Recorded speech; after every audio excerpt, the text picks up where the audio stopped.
I'll take it. So here I am.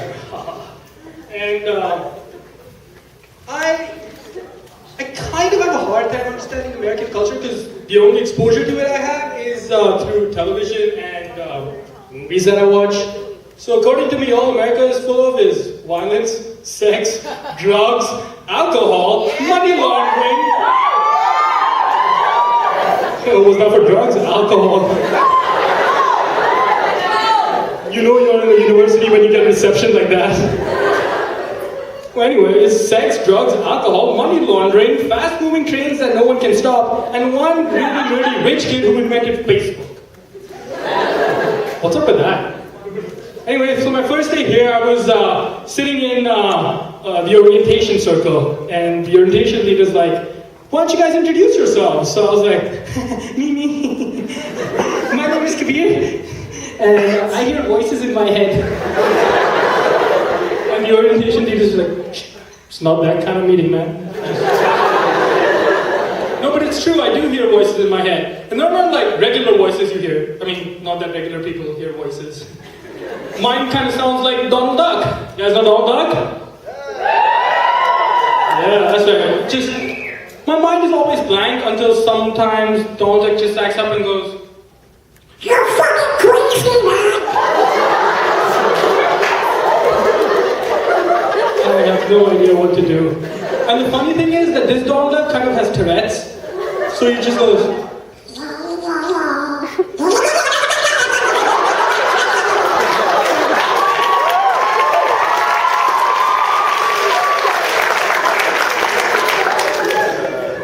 it's really good when someone asks you a question and you have no idea what the answer is.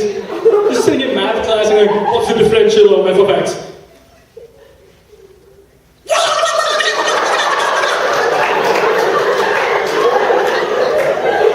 Does not work. Apart from that, kind of like your culture a lot.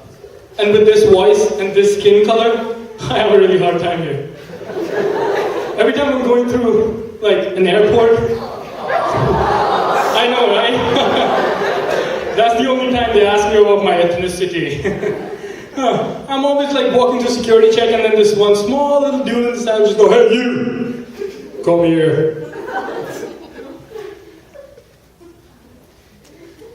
"Do you have anything sharp on you, son?" And I'm like, "The shirt's from Ralph Lauren?"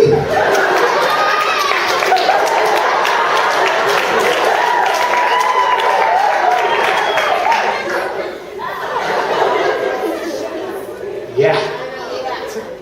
He didn't like it. Piece of advice, do not crack a joke with someone who has the authority and the power to strip search you in the middle of the international airport. I'm standing in the center of JFK with all my clothes bundled up going, should not have done that. Oh, crap.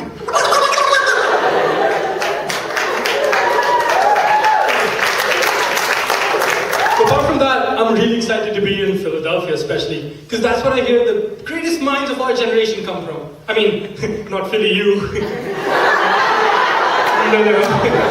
I mean UPenn or something. Yeah, but if you go downtown Philadelphia, and that's where you'll see the brightest young minds, the youth of the nation. But every Thursday, Friday, Saturday night, all you'll see is drunk, raging alcoholics. The only thing you'll ever see on the streets is drunk people crossing the road like, "You want to party?" And there'll be one falling down guy going, "I want to party." I know, right? That's kind of funny. And my knowledge of American culture is so limited that I have no idea what's going on half the time. Because when I was told that I'm supposed to do the show and I only have 5 minutes, I was like, what? 5 minutes? How am I supposed to fit all my act in 5 minutes? And Christian Lamont, by the way, who's sitting in the audience, give him a round of applause in the SGA for putting on this great show. So he tells me I only have 5 minutes because he has 11 more guys to go through and I need to do this really quick and get out. And I was like, that's what she said. See, I hear all the younger kids kids laughing, but all your own farts is going on.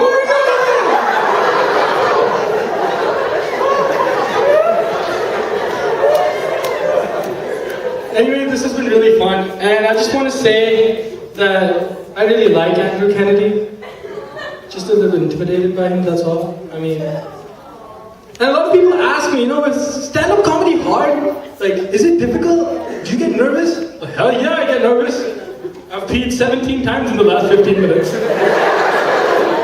During the interval, I even ran into the women's bathroom by mistake. That was my excuse. But if you ever hear someone say that stand-up comics have to have really big balls to go up on stage, let me tell you, it's not true. If anything, it's because we have really small balls and we need to compensate for that. That's why we're here. What? And speaking of people with small balls, the judges, how are y'all doing? Big mistake, right? Ouch. Anyway, if you don't believe me about the whole small balls thing, just ask Andrew Kennedy! I'm sorry, I love you. Thank you, ladies and gentlemen!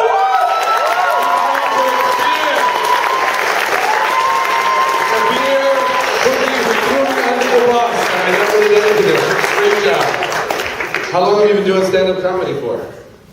Let's talk in front while let's close the curtain. You can close the curtain and we're gonna set up. Yeah. How long have you been doing stand-up comedy for? I don't know, I had one show before this. Because you're very good. You are. A round of applause again for you. You were so mean to me. I didn't do anything today. Now I go home with small testicles. Thanks. I appreciate that. Yeah, and I just want to say that I'm so nervous, I'm sweating bullets. I just hope you guys can see my pit stains. And by the way, I'm Indian, so don't want to be around me when I'm sweating. Does it smell like curry? It's just the way we're built. Round of applause for Kabir. He's done a great job. Thank you very much. By the way, Kabir, the girls would go crazy if you do that just at the right time during a date. You'll figure it out, he'll be unstoppable. He doesn't know the power he wields. Oh my God. Anybody from the South here at all?